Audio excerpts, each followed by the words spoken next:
Hello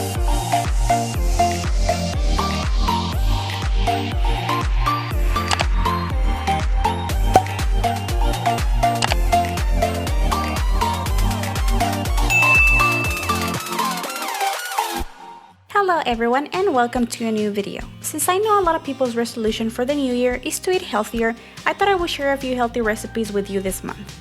I found a vegan lentil meatball recipe and I thought it was a great idea for meat replacement, and I love that most of the ingredients are high in fiber, so they will help you feel fuller for longer and they're great for your digestive system.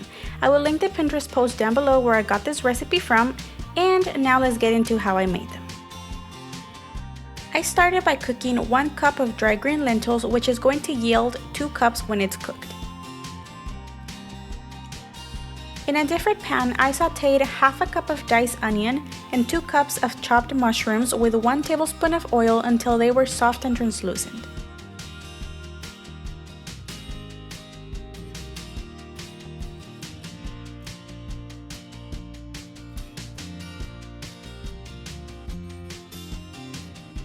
I also needed 1 cup of brown basmati rice. You can cook it yourself or, like me, get this pre-cooked package. It's all up to you.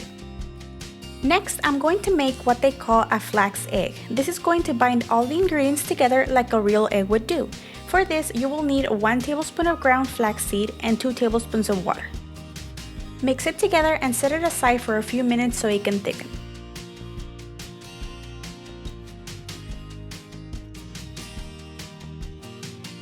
Now, to a food processor, I added the 2 cups of cooked lentils, 2/3 of the brown basmati rice, 2/3 cups of oats, the cooked mushrooms and onions, the flax egg, 1 tablespoon of barbecue sauce, 1/4 teaspoon of garlic powder, 1 teaspoon of salt, 1 teaspoon of dried basil, and a pinch of pepper.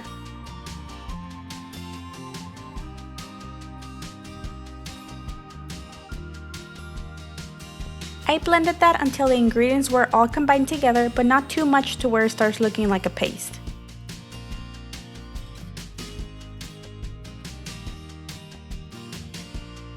Now I added the rest of the rice and mixed that together.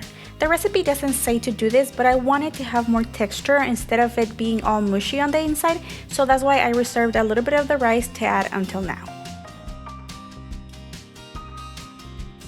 I use a small ice cream scoop to shape the meatballs and place them in a pan lined with parchment paper.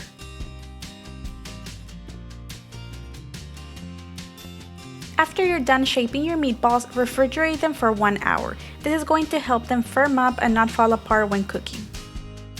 There are 2 ways you can cook the meatballs. One of them is in the oven. Brush them with a little bit of oil and cook them for about 15 minutes at 350 degrees Fahrenheit, turning them around halfway through cooking. The second way is in the stove. Using a pan and a little bit of oil, cook your meatballs on both sides.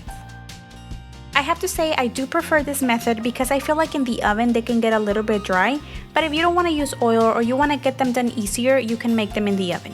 At this point, you can use them however you want. You can make Swedish meatballs, serve them with pasta and marinara sauce, in soups, and there are so many options. Thank you so much for watching this video. I hope you find this recipe helpful. I will put a few other healthy recipe videos I have in the screen so you can check them out. Also, don't forget to subscribe to my channel for more cooking and baking videos.